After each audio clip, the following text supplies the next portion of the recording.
All right, Chelsea fans, welcome back to another episode. That's right, of the London is Blue podcast. Hopefully, your favorite Chelsea podcast out there and a part of the Man in Blazers Media Network. We decided not to podcast on Valentine's Day after Brighton beat up on Chelsea in a very unsatisfactory way for Chelsea supporters. 3-0 on the less than a week time between the time that Chelsea lost to them last in the FA Cup to get knocked out of that competition, and then once again in the Premier League. Boy, oh boy, for a day where sweets are usually enjoyed, Nicholas, this was not one that Chelsea had a chance to enjoy. Very bitter. No, we showed our love by not bringing this to you sooner. That's basically what we've decided to our listeners to do. But yeah, what a tough way to enter the weekend and then to see some of the results around us go in our favor, despite the fact that we didn't show up, didn't play well, and had probably the worst loss of the season so far is a tough way to go. But did you have a good weekend at least? Did you do something to take away from what was the misery-inducing 90 minutes of this Chelsea match? Because again, we're going to try to find some way to stay kind in our words, but in our hearts, there's a lot of...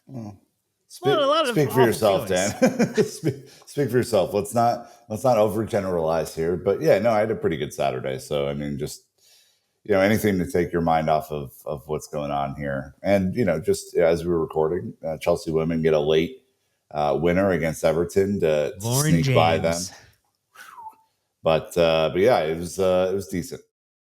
Well, glad to hear that, and hope that if you are listening now or watching back on YouTube where you can subscribe, like, and comment on the videos, that you had a wonderful weekend too, despite the Chelsea, at least the men's side, not getting it done. We do love our 3-word match reviews to help set the stage. I did enjoy Tacoma Comics, longtime supporter of the podcast. I can't fucking think of 3 words to describe this match, which is really, really fair. It's a very fair one. Clip Show went up with the Valentine's Day Massacre, Childish Gambino with the Incubators Humiliate Imitators, which very good one there. Imitators, yes. Yeah.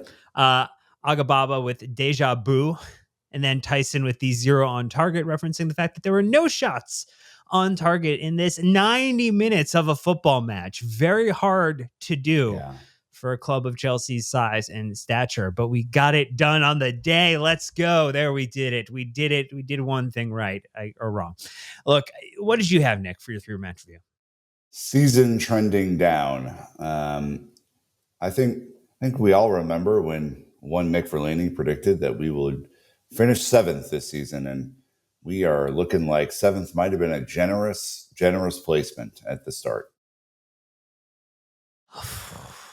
I went with open book test. Remember in school when you occasionally had a chance to just bring those notes in with you to have to, you got the credit for the preparation work you did in advance of the actual time duration test that you had. Those are great. If you didn't necessarily get an A on it or the highest marks, it really was a lack of your preparation heading into it. The work that you did up into that point. And This to me, you were able to fail an open book test. I don't know how else to frame it. Like, it is one of the worst losses that we've seen for Chelsea Football Club in quite some time on the men's side. It is definitely the worst loss under Enzo Maresca in the Premier League for this team, and one of the worst losses in the last couple seasons that we've had a chance to match review. And so we're going to get into a bunch of it, Nick. I mean, it was, again, just a reminder for people, it was Brighton this past Friday, February the 14th in the Premier League at the Amex once again. Boy, oh boy, I wish that card charge got declined. We were back there once more. 3-0 was the scoreline. It was Matoma very early on in the 27th minute with a well-worked goal that he delivered, and then Minte with a goal in the 38th minute and then the 63rd minute because he got a wonderful brace on the day and was able to kind of get his work done. He was definitely the best player on the pitch across both teams, and clearly the standout player on the day. Yeah, it was comprehensive from them. They, we had 7 good minutes of passing the ball to start the game, and then completely fell apart responsibilities stretched all over the pitch, man-to-man marking absolutely nowhere. It was pretty brutal to watch. And again, it's similar personnel, right? I put this out before the match. We were looking at the starting lineup. Obviously, Chelsea are going through an injury crisis moment right now. We'll talk a little bit more about that as we go through, but very few changes from the FA Cup match. You have Malo Gusto, who actually kind of goes off injured in this match, which is, hilarious. Trev Chalobah, Levi Colwill, Marco Correa, Philip Jorgensen resuming his spot in the Premier League lineup, confirmed that he's the number one right now, or whatever. We have no number one goalkeeper at this club right now. There is not one. Number one. No, totally agree. Can we bring back the Kepa hologram that we had occasionally? It's bad when he's having a better season with Bournemouth than either of our two current keepers brought in by the recent administration. Yeah, it's pretty brutal. Moises Caicedo and Enzo Fernandez in midfield in the pivot. Madueke goes off injured. We'll talk about his long-term injury now. Cole Palmer, Pedro Neto on the left to start this game. He gets hooked relatively early. And then Christopher Nkunku up top, who might as well have been a ghost out there because I think he had like 4.5 touches. Jadon Sancho comes in the 21st minute for Noni Madueke. Neto flips over to the other side. Reece James in at the 65th minute mark for Malo Gusto. Kieran Dewsbury Hall, when you need a goal, call on KDH. Note that we did not get a goal. Hall did not know ball in this game. No. And then Tyreek George, who looked by far the most inspired player for us on the pitch in the 65th minute for Neto. Unused subs, Sanchez, Achampong, Adarabioyo, Anselmino, and Amogu. So there wasn't much on the bench anyway, Dan. And, I think there's some concern whether Reece can really trot it out right now and play these high intensity sorts of matches, which is, I think it's more precaution than anything else, which is, I totally understand. But it's a brutal bit of luck combined with just an absolutely horrific, terrible, undisciplined performance. And that's what you get. It's the stats kind of pay it off as well. Yeah, when you look at it, we had 69% of the possession to 31% for Bournemouth.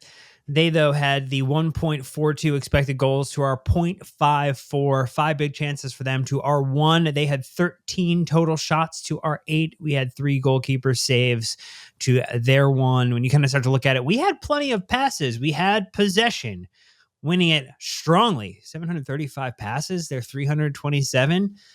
We had 2 yellow cards to their 1. And we start to look at some of the shot related stuff. Again, when we talked about, we had 8 shots, their 13, and we had 0 shots on target to their 5. They hit the woodwork once. They had 6 shots off target, same as us. We had 2 block shots apiece. They had 8 of their shots were inside the box. I mean, they were able to kind of get past or work kind of closer, compared to the 5 that they had outside the box. We got some of ours into the box, 6 of them, but we only had 2 from outside the box, which has kind of been some of the way that we've tried to work through this drought of taking a little bit of a longer shot. And I guess the only person I really trust with that is Cole Palmer, and he's not taking enough shots necessarily to help us out in that moment. But there is one random stat, which I was...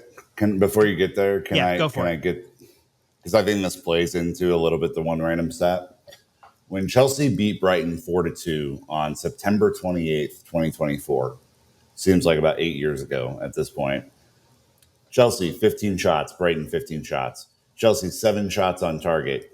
Notably, we had 0 shots on target on February 14th, 2025. Doesn't seem like a winning strategy there, by the way. No, I think there's a huge gulf in class there. Brighton only had 5 shots on target. Brighton is the one who had 60% possession to our 40%. Brighton is the one who had more passes. Brighton had better pass accuracy, and we absolutely pumped them on the day.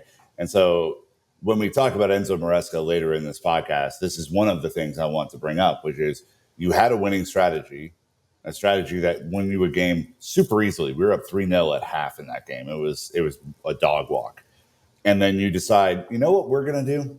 The exact fucking opposite. And we're going to lose a game 3-0, just getting absolutely pumped because we wanted to have slightly more possession than our opponents. It drives me absolutely insane, Dan, that we ran away from a winning strategy and right into the arms of defeat. So back to you.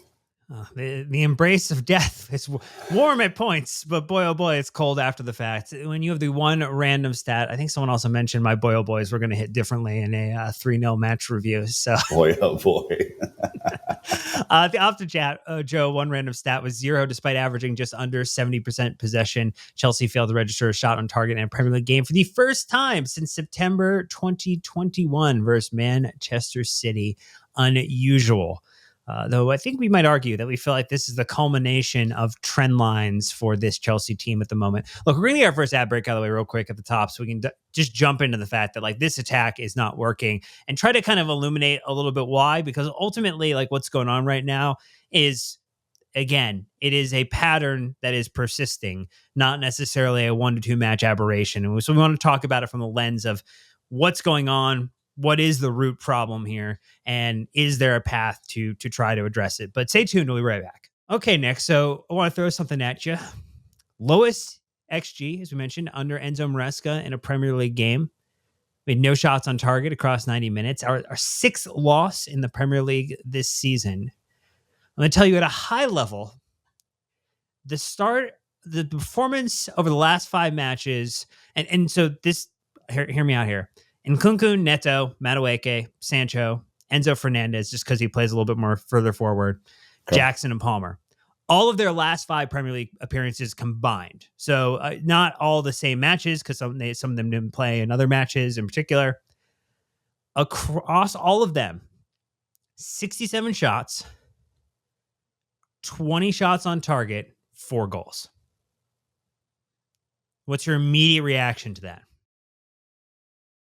I mean, it checks out. I mean, you think about the attack. The math, right? Yeah. It's, and to be fair, one of those goals was pretty fortunate when you kind of think about the first goal against Brighton and Van Bruggen just kind of guiding that one in himself. Yeah, it's been brutal to watch. I mean, I think specifically the players who are frustrating me the most in this sequence. Obviously, Jackson doesn't, play against Brighton because now he's out until April, and we'll talk about that. But Sancho has done absolutely 0. Neto has done absolutely 0. Madueke has been trying. He's back to like trying way too hard, Madueke, in attack and trying to do one-on-ones and trying to do everything, which a part of me appreciates. And part of me gets super frustrated because he's not playing a team game. He's playing an individual game. And Palmer, obviously, I struggle to get frustrated with Palmer because he carries our attack, but he's not been nearly as Palmery as he can be. I mean, let's just be very clear about that. He had some absolutely awful touches in this game.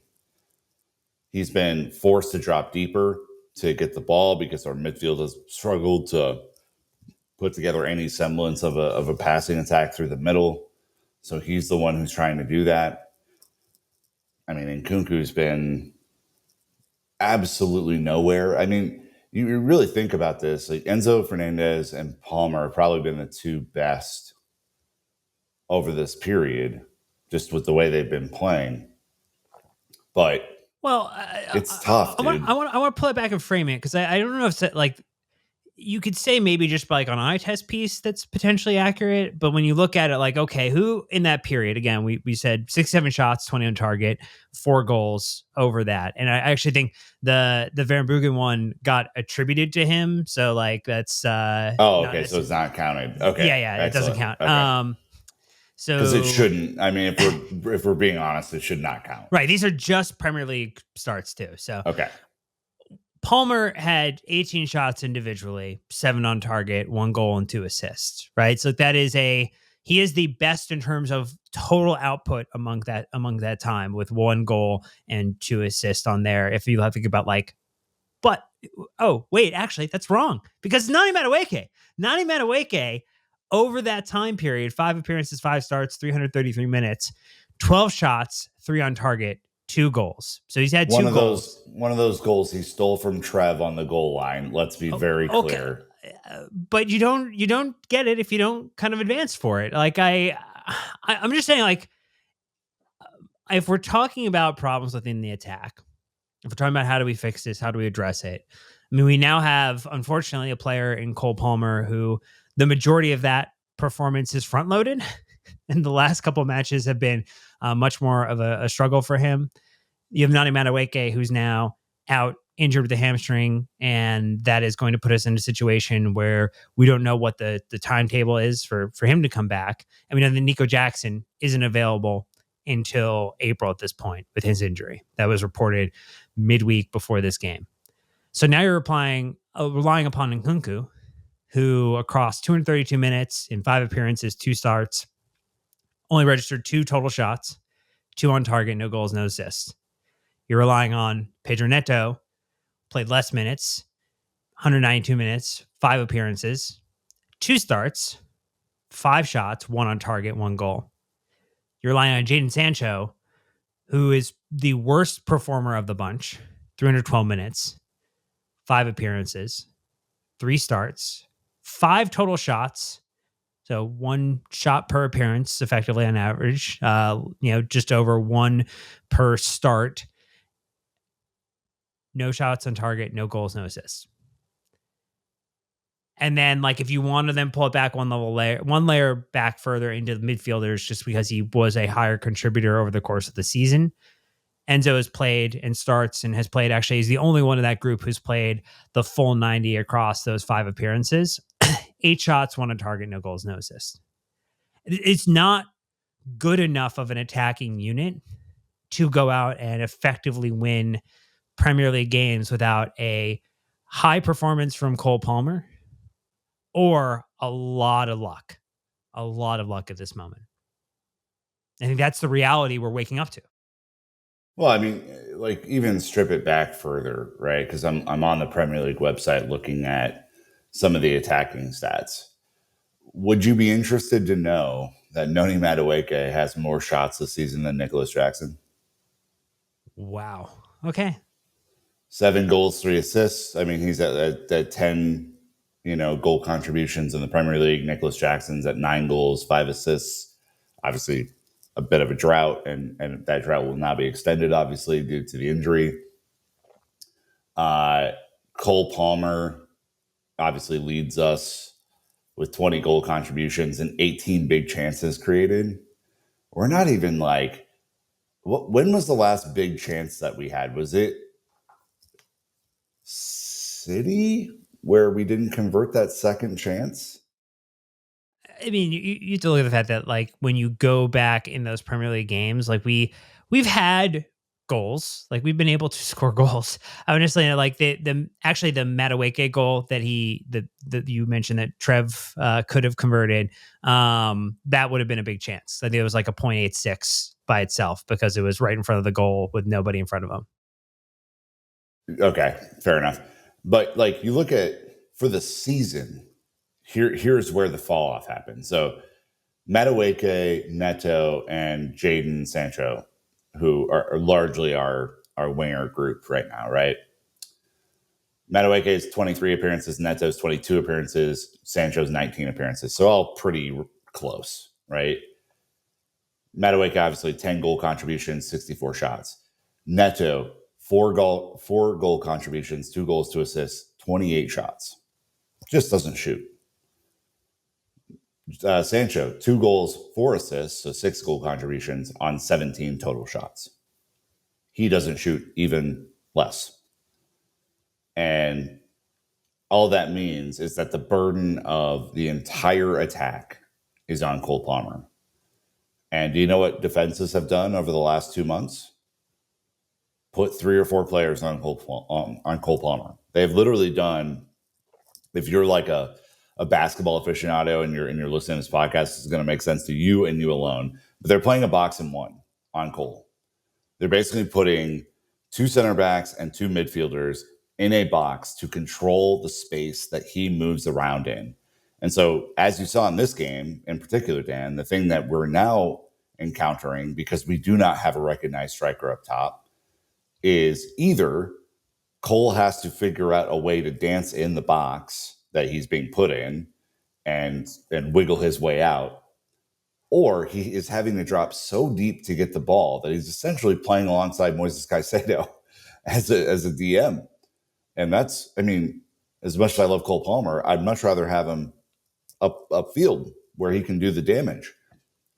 And this is all a result of the fact that no other contributor, not Enzo Fernandez, not Noni Madueke, not Pedro Neto, not Christopher Nkunku, not Nicholas Jackson, not Jadon Sancho, have contributed enough to take the pressure off of Cole Palmer and spread out and really have to worry about another player, at least one more player, just one. I'm only asking for one more player, not even two or three, which they all should be. They don't have to, the defenses don't have to worry about these other players getting into good shooting positions, getting hot in any sort of form whatsoever. It's the easiest defensive strategy to deploy in the world. We are so easy to play against defensively, Dan. Like, the ball is going to go into Cole Palmer. He's going to look for someone. It's going to go out wide. They're going to dance around, probably lose the ball, and then the other team's going to go up the field. Well, and you know that certain players are not necessarily going to try to shoot with the ball, or they can't get into positions to be willing to take on the shot. You know, I think, Jadon Sancho has gotten the ball at times and been able to kind of drive it in, but doesn't pull the shot off early enough, or kind of in those moments. You've seen Neto have the same issue too, where we've kind of gotten back to this idea that I think we're trying to figure out how do we pass it into the back of the net. And that has never been the best potential strategy for this Chelsea side, particularly when the attackers are not at the standard. And, we did 2 episodes last week kind of looking at the past couple of transfer windows underneath, Clear Lake and the new ownership, and some with the sporting directors kind of being instilled.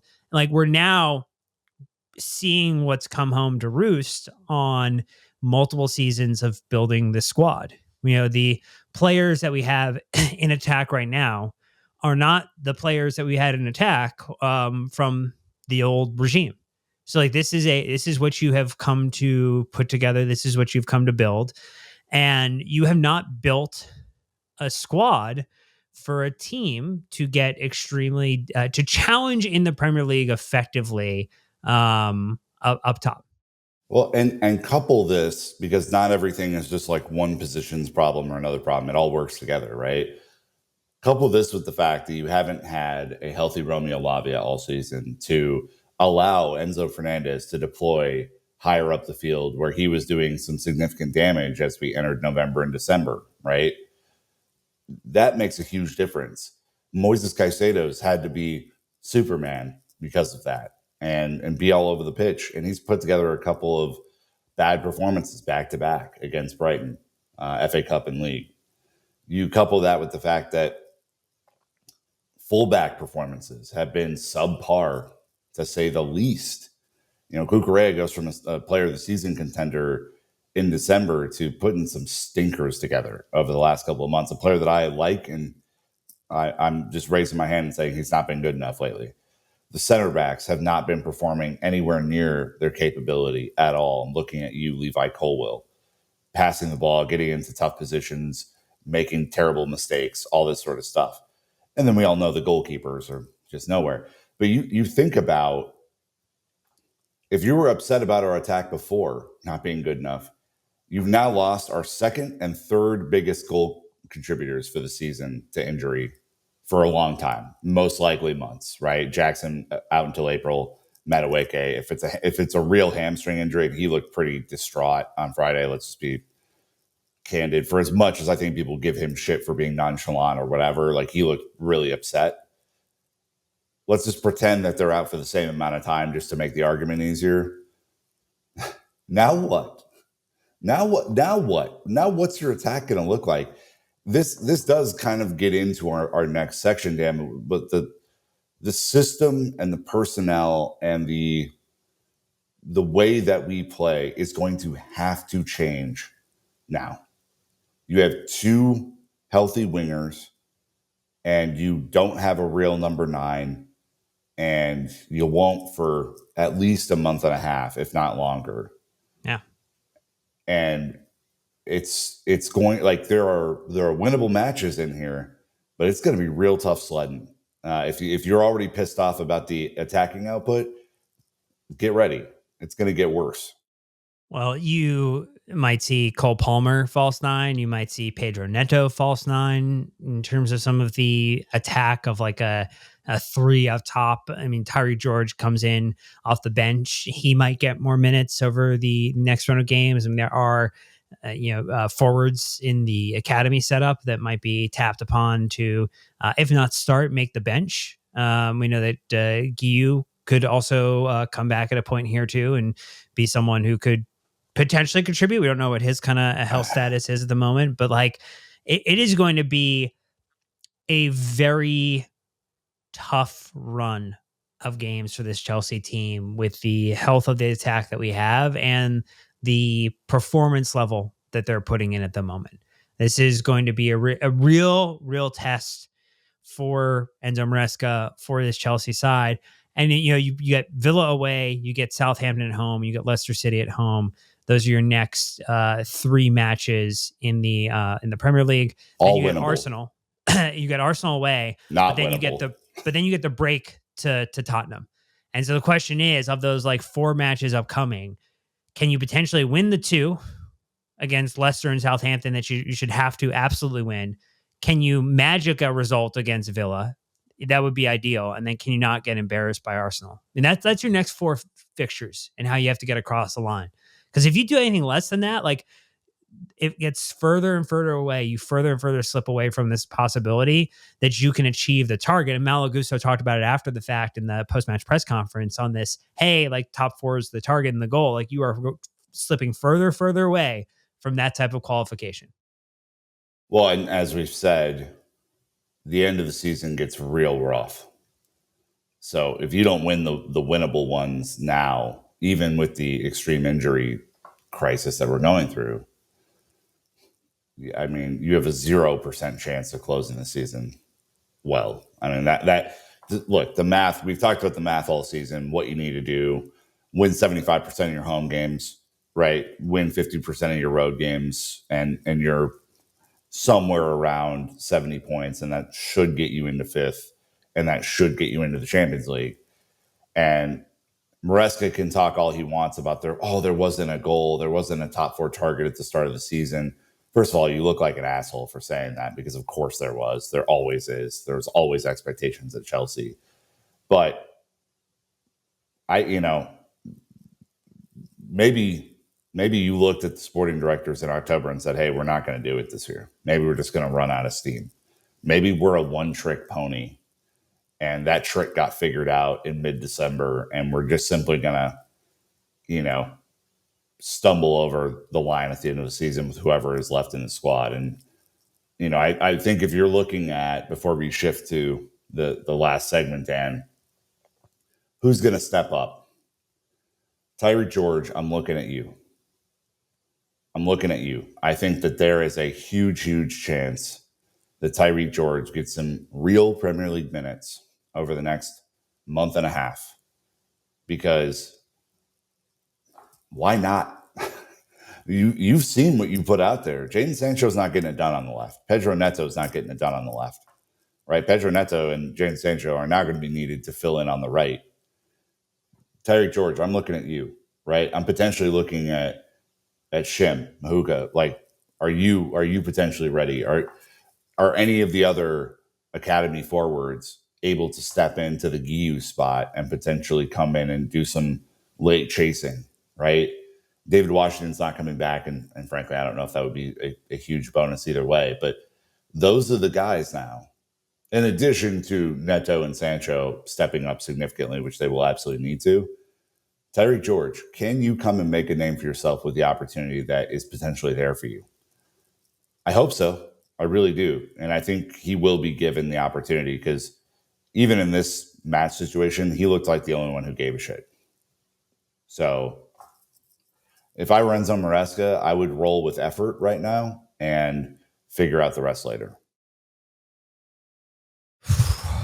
not to paint the grimmest picture in the world, but we're going to talk about what Enzo Maresca was looking at in his post-match press conference comments and react to some of that and try to think through, like, are there any potential, like, other solutions that might be out there? But we'll do that after our last I have one. So stay tuned. Yeah. And we'll be right back. Win games? Yeah, it's great. Anyway, then we're back. Okay, so coming back into it, Chelsea won 3 of their last 10, Nick. In the Premier League. In the Premier League. Brentford, Wolves, West Ham. The 11th ranked team currently, the 16th ranked team currently, and the 17th ranked team currently on the league table. Mm-hmm. Draws against Everton, Palace, and Bournemouth. Losses against Fulham, Ipswich, City, and Brighton. So I think we had talked about it being blips before. We've talked about it being slips before. If we're talking about the game of chutes and ladders, we were riding the consecutive chute down to the bottom of the game board at the moment because it has not been the type of run that you need to put yourself in a confident position to finish in a top 4, top 5 spot. I mean, that's essentially the same, like last 5 is actually the same as Forest right now, who are currently in 3rd position on the table and 47 points.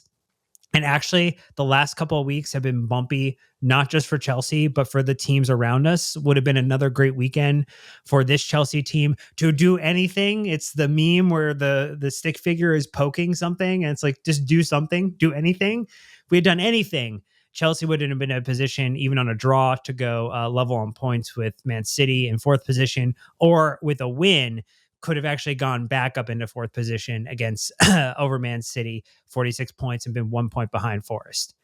Like, we are watching ourselves find a way to give up any opportunity to claw our way back into this thing with the way that things are. So, I mean, I think that just kind of frames, like, what questions would you have or about Enzo heading into this here? Because, like, I think we talked about there's some player problems with our attackers that we want to get into. Like, we talk generally about the defense, but also, like, if we can't score goals, like, we're not ever going to win any game. So I'm just thinking everything's a draw or loss. So everyone in the match, in this match was pretty poor.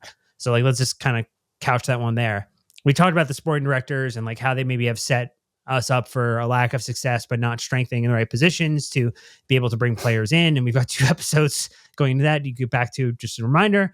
But now let's talk about Enzo, because I think all of those groups are culpable for where Chelsea are now. And so none of them escapes your watchful eye when it comes to your analysis of the problems at Chelsea Football Club.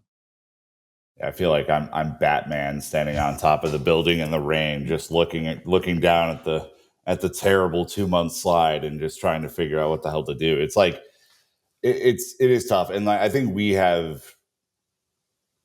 consciously decided, because of all of the shit that went on over the summer, you sack Poch, you bring in Enzo Maresca, the personnel doesn't get any better. In fact, I think it gets worse as you start the season. Enzo Maresca doesn't have any Premier League coaching experience as a head coach. Like, all of these factors combined, I think I had pretty low expectations this season, and I have been frustrated with him, but not frustrated with him more than I have been frustrated with other pieces, right? And I think that's where I want to kind of couch this. I do not blame this entire thing on Enzo Maresca not being able to conjure up results, because I don't frankly think it's on him completely to do that. But this last 2-month slide, I have noticed some stuff. And I think that Sam, Safety Central, has been on this for longer than I have. I think there have been people who have been really frustrated with Maresca for a lot of the season. I think the tactical setup has been found out, completely found out. And it's a similar slide to what you saw last year when he was at Leicester, right? Super fast start. Get as many points as you can early in the season, and then just find a way to get enough at the end to limp over the line. That's basically what I think he's trying to do, except he's in the big boy league now. And the big boys are going to figure it out quicker.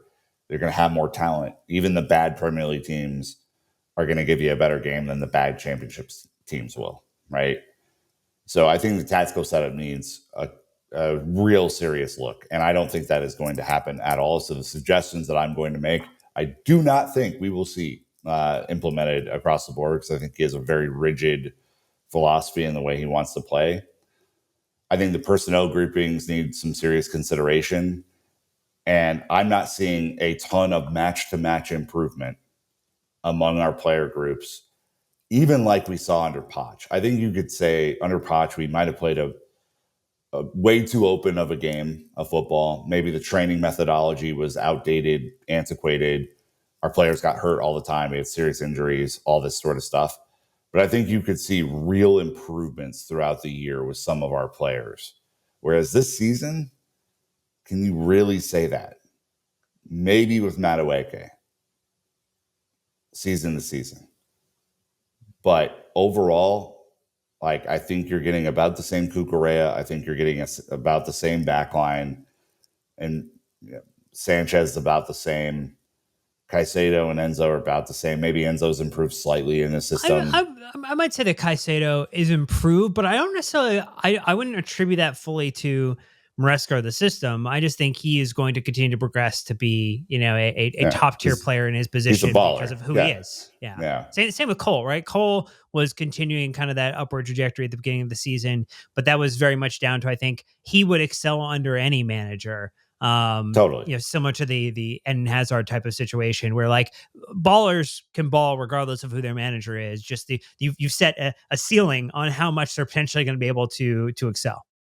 But I think when I think of a really great manager, I think of a guy who gets the best out of can make the best meal out of the ingredients in his cupboard. That's a chef, not a manager. Right. Sure. Get the best out of the players that are on his roster, right? Cool. Make the cooking analogy that you want to make. But I do think that this is where I'm starting to have a problem with him. Because I do not believe, regardless of what he wants to do, his philosophy, his methodology, whatever, there are some clear deficiencies in this group that need to be called out. Like, it makes no sense whatsoever. Pick one player, but you can do this with a bunch of players. It makes no sense whatsoever to invert Malagusto. It's been horrible to watch. And it's taking away the shit that he does best, which is get wide, have skill, make moves in the attacking third. Same with Reece James. What are we doing? It makes no sense to deploy Enzo Fernandez again as a number 6 in this system, even though he's gotten forward a little bit more this year. Like, there are some, like, it makes no sense to have Pedro Neto in this team that is going to have 70% possession because he's not creative enough to do any real damage against the low block. He's a counterattacking threat, and that is who he is. And that's not a diss on Pedro Neto. That's just the player that he is. That's the skill that he's brought to the Premier League over seasons and seasons at Wolves. Wolves were not a possession team, right? So his strength was on the break, finding players, his a pretty decent passing range, right? All this sort of stuff really has bothered me. So I don't think that you are coaching. I don't think you're maximizing the talents of the players that you have. And I think you're even causing them potentially to be super uncomfortable by playing the system that you are playing. And so to wrap my rant up here, I think what I would be seriously thinking about if I were Enzo Maresca is, if I want to have a chance of a second or third or fourth year in this quote unquote project, because the vibes are pretty bad right now. And while I do not blame him wholly for this, we all know the sporting directors aren't going to get blamed. So next up is Enzo. I would be seriously thinking about adjusting the setup. If not the tactics, the setup. Because I don't think the tactics are going to change that much. I think the man-to-man marking and the high press and all this sort of stuff is going to stay. But seriously think about, how do we get the best out of this team? And I think that there's a simple solution to this, especially with the injury considerations, right? Bribe every team to not play a game against you. Really, really good. And frankly, the money's in the bank if you need it. Private equity, we got that shit. But look, I think genuinely you have to think about some sort of 3-4-3 setup. You have to think about ways to maximize the likes of Malagusto as like a pseudo winger when you're down a couple of wingers, right? You have to think about, if you're going to play fucking Marc Cucurella as an advanced number 8, you might as well have him play wide and at least create the illusion of width, right? I think you need to consider how to get Nkunku and Palmer into those advanced 10 positions to play off of each other more consistently. And I think you need to figure out, is there some person who can either play a false nine or a real nine and take some of the burden of shots off of this group? I think this would potentially, you add a center back in, right, to kind of balance some stuff out. That could be Reese as a third center back, or that could be, the combination of Chalobah, Colwell, and potentially like your Vadia Shields, your Tosins, whenever, they're available as like, a stopgap and some height for set pieces. And I think it could help you limp over the line. I think playing this system and these tactical setups the way that we have, slight adjustments, use the width, allow the fullbacks to bomb forward a little bit more, have a little bit more protection in the back with the third center back, is not a wild transition, but it would allow you to maximize the talent that you have at your disposal. It is what I hope to see moving forward, because I don't think the personnel, one, is available enough, and two, playing at a high enough level to think about not adjusting at all. My fear is that he's going to be stubborn and work his way into a blame game. And you kind of already started to see that. And I don't think that's going to play with the Chelsea fan base. I think there are a lot of people who are willing to give him some slack because they know the other pieces are not in place for him to be successful. But I think we want to see him make a legitimate effort to change and get this team playing well again. Rant over. Yeah, and he did have a couple of things that he said. I mean, look, actions speak louder than words, and putting out a team that is competitive and is competing and, looks engaged, looks up for the fight, which this team did not look like on the day against Brighton in the second match under a week against the team. That would have been better than the platitudes after the fact, but at least, coming out and saying it is a consolation prize of sorts. He did apologize to the fans. He said, "We feel sorry for the fans who've come here in the moment, in the position we are, 14 games to go. We probably need to do much, much better than we've done tonight." Hard agree. He also then said, it's not the right performance, especially in this moment of the season, but now is the moment we need to stick together and go ahead and try to finish in the best way. And he did respond to the fact that, supporters were very vocal and making their voices heard on the day. The way supporters are usually very loud and not ones to hold back. And they did not again. And then his response to those chants was, I think when you win games, the fans are happy, but when you don't, they're upset. They have the right to be upset. The desire we showed was not enough. So I at least appreciate, he is not fully shied away from the reality of the situation, which is this team does not look up for the fight at the moment. And that is on him to figure out how to motivate the playing group he has, to potentially promote people from the academy into positions to fill in some of the holes and plug the gaps and deal with the fact that, it wasn't like he caused the issue to Madueke or to Jackson that puts them out of contention. It's not the fact that his problem that Reece James is, a habitual hamstring injury away from missing 4 to 6 months of the season. So same with Lavia. Yeah, I have empathy in that regard, or sympathy rather, for a situation in that regard.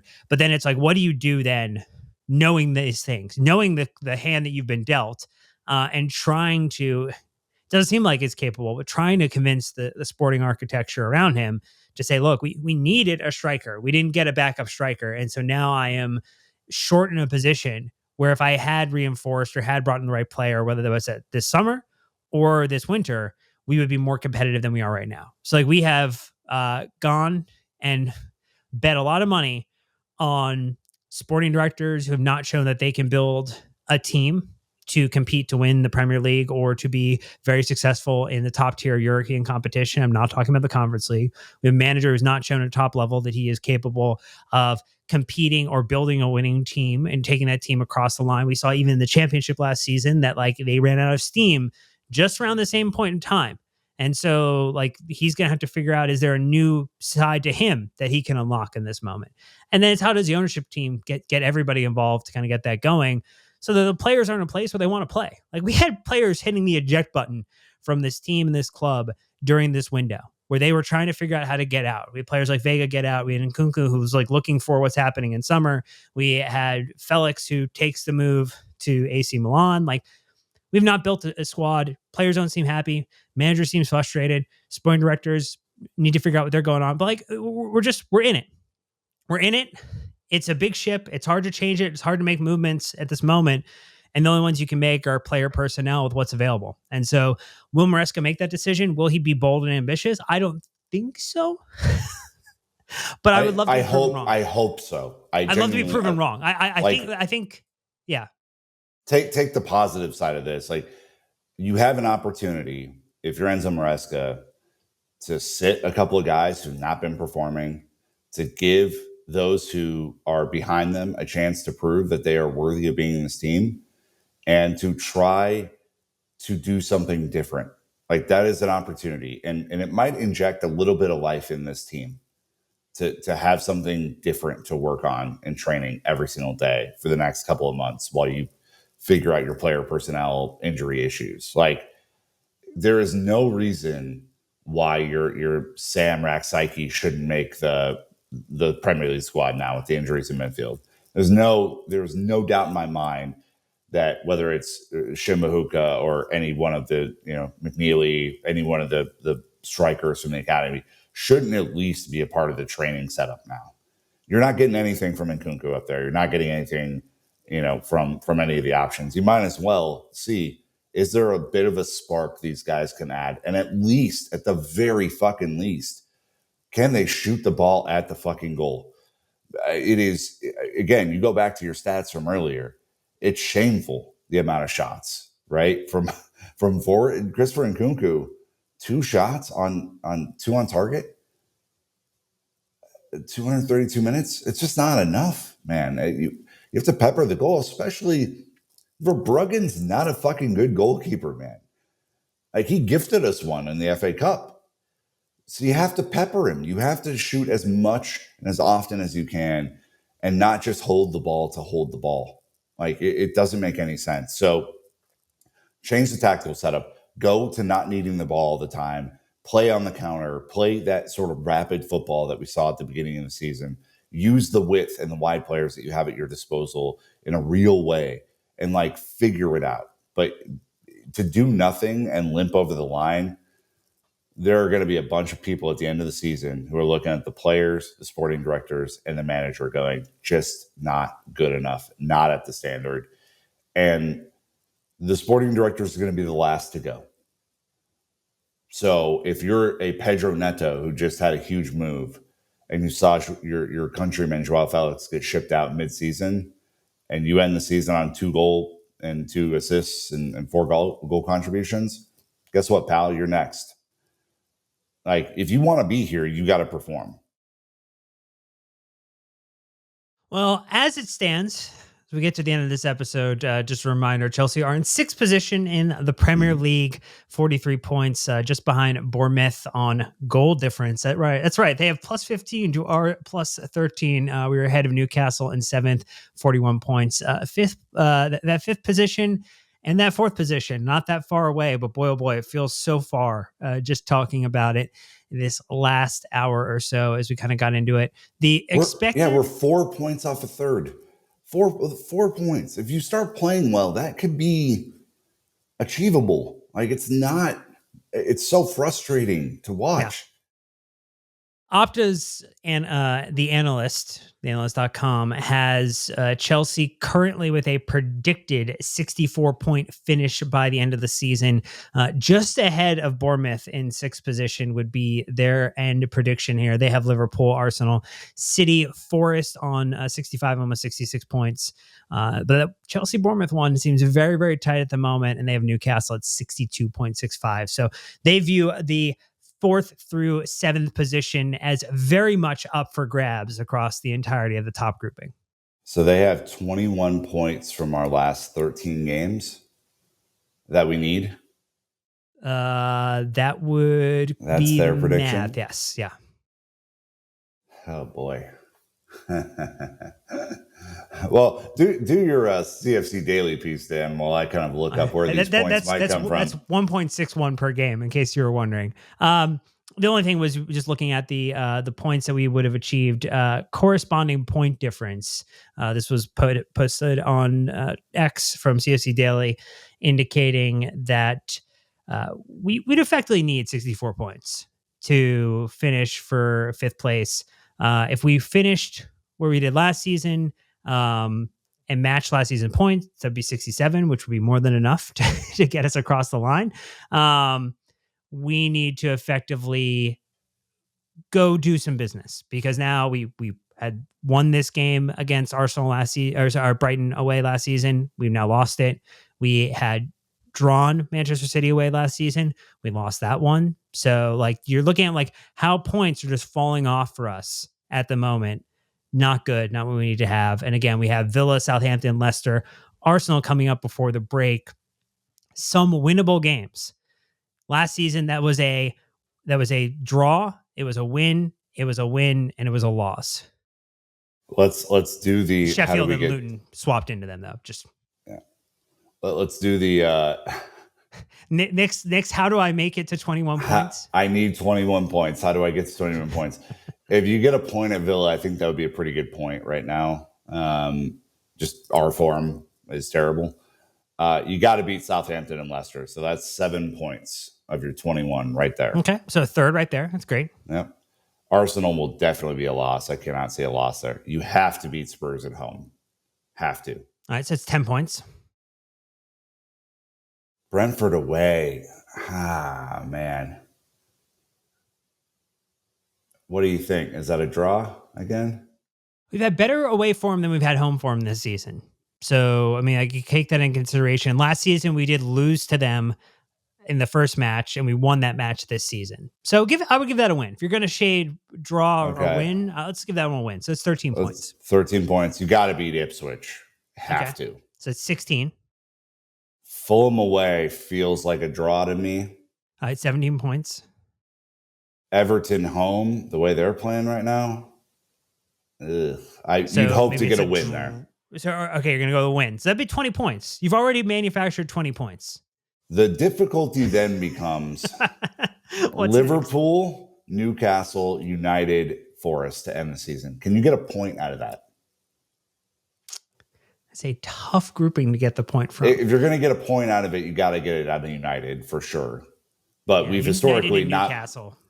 We've not. I don't think Newcastle away is a chance right now. I mean, United at home, they're terrible, but we always play down to them. Can you get a point against United? You'd hope. But I mean, this is now, I mean, it's crunch time. There's not that much left. Oh, Liverpool could have won the league by the point we play them. So maybe they're on a beach a little bit at that moment. Maybe they're thinking about let's hope so. I mean, Europe and other competitions. You potentially have the scenario where other teams have injuries in key positions, where we're potentially getting players back and healthy, like Neo Jackson coming back in April. Maybe his targeting computer has reset fully, and he is going to have a amazing run on the back half of the season. Maybe Cole is great for those last couple games too. I mean, all within our hands, which has always been the case. Like we can finish top 4. We can finish top 5 if we really want to, but it's down to us to do it. I mean, I think the thing that I look at about this team compared to last season is we started super slow last year and then picked up steam at the end and like grew into who we wanted to be. This year, it feels like the opposite. Started super fast. Did a really great job through December, and now are like, yeah. So to pick ourselves off the mat with the injuries that we have would be a pretty serious achievement, given the context of what we're talking about, not the context of where we want to be, which is Champions League trophies behind me. Can you do it? I mean, and by the way, that puts you at the same amount of points that you were on last season. So a 0% improvement year over year, except maybe in the places. Oh, yeah. And potentially getting back in the Champions League, which unlocks dollars, unlocks potentially great sponsorships. But we're going to wait and see on that one. So, I mean, like, we've put the numbers out there. We've given you our perspective. We'd love to hear from you. Let us know. Join in our Discord community at Free Pay Capacity. Get involved on YouTube. Like, comment, and subscribe on the video. You can also subscribe and leave 5-star reviews, Apple Podcasts and Spotify, or sign up to our free weekly newsletter to get into the discussion.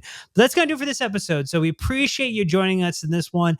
Not as doom and gloom as I thought it was going to be, which is our way of trying to give you a little bit of sweetness on the Valentine's Day weekend edition of this London's Blue podcast. But until next time, you know what to do. Keep the blue flag flying high.